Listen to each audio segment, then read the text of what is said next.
Checking out, the woman said, "Oh, he's just walking out. He's going to pay for that." I said, "Well, why aren't you stopping him?" She goes, "Oh, the governor." I swear to God, true story. Oh, my mom's great. The governor lowered the threshold. There's no accountability. I said, "That's just not true."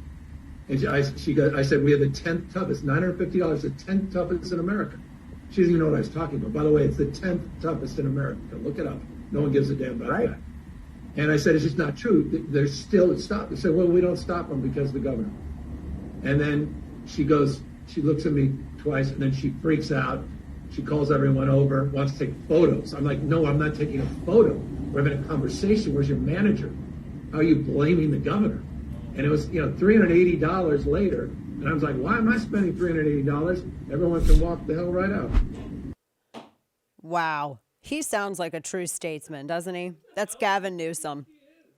He's just a total. He gets blamed for a shoplifting incident, and he gets mad, and he's like, "I didn't do this." But you kind of did, though, dude. I mean, that was. I mean, what he was surprised when the employees didn't intervene because there's no why. What's the purpose of them? Nothing's going to happen to the guy.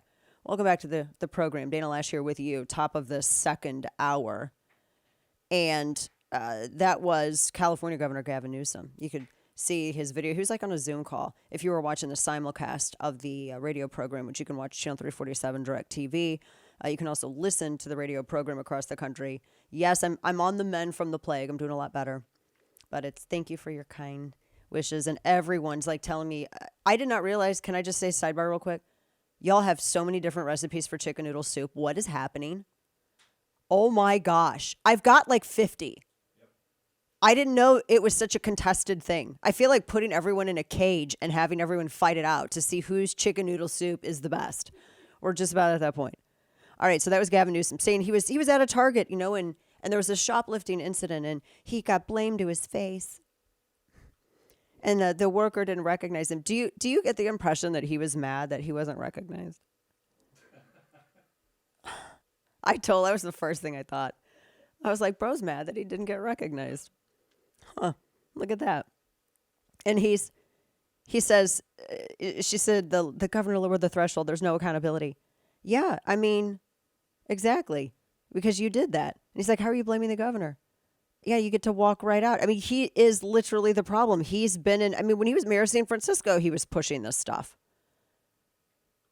I mean, good grief. They've lowered so many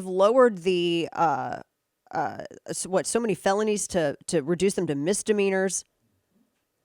And he's like, oh, someone steals at Target with no consequences. That's the manager's problem. I mean, so you were part of this. They increased the amount of theft.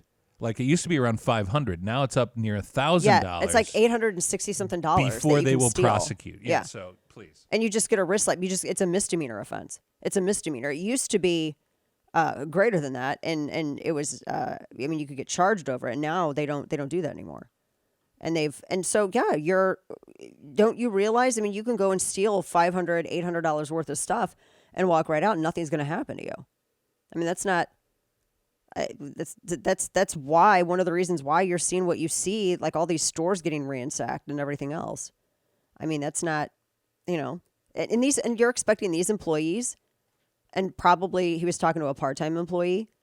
Is he like expecting these employees to intervene and stop and maybe put themselves in harm's way over something that the system isn't even going to enforce and follow up on?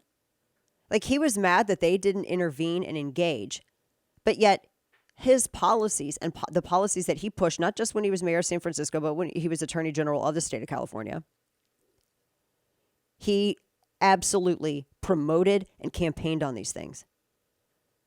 And he expects them to put their safety and their physical selves in the way, on the line, to enforce something that they're not even going to press charges on.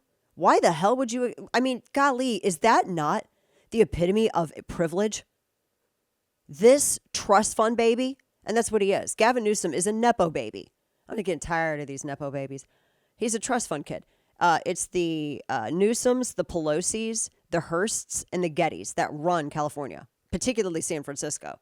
Remember back, and this kind of makes sense. This will enlighten you to how he can have this perspective with a straight face.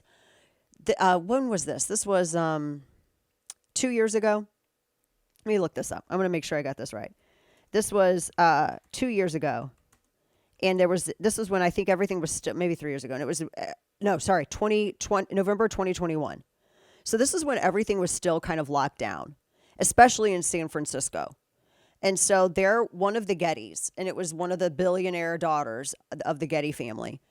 They ended up, and this is when everyone else you had to wear masks in California.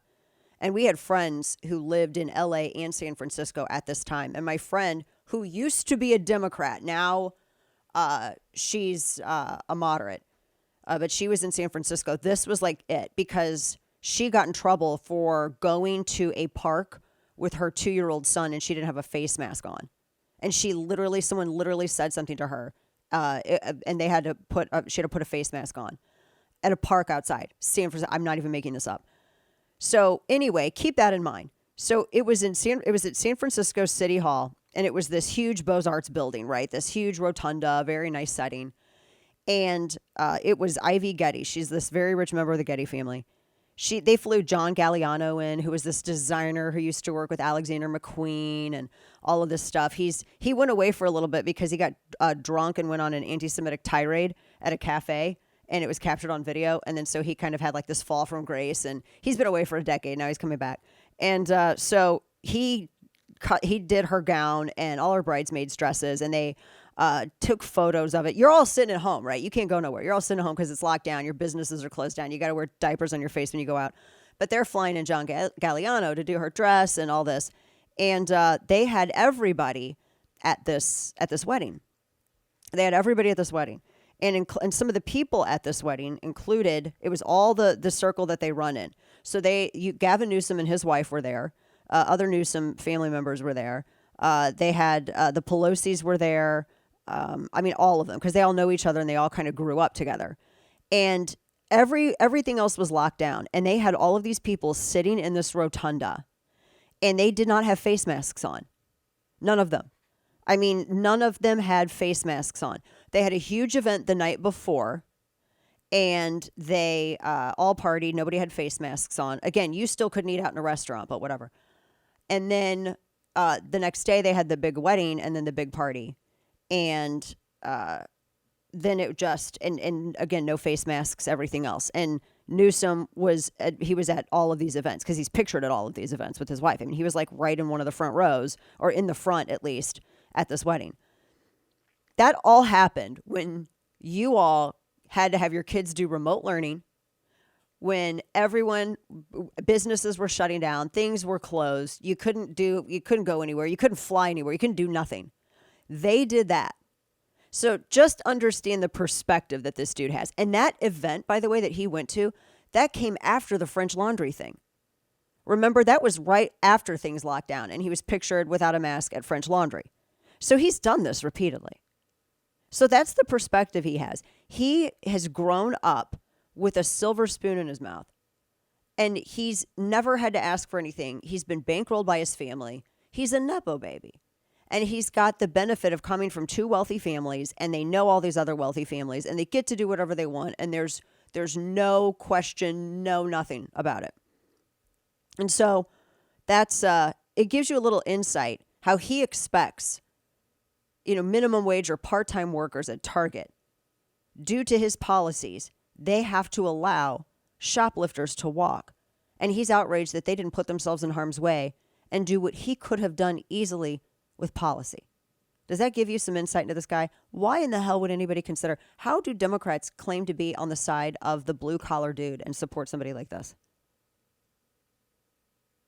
How in the world? He is everything that is wrong with excess, and it is we did not want an aristocracy in the United States. They have tried to make one.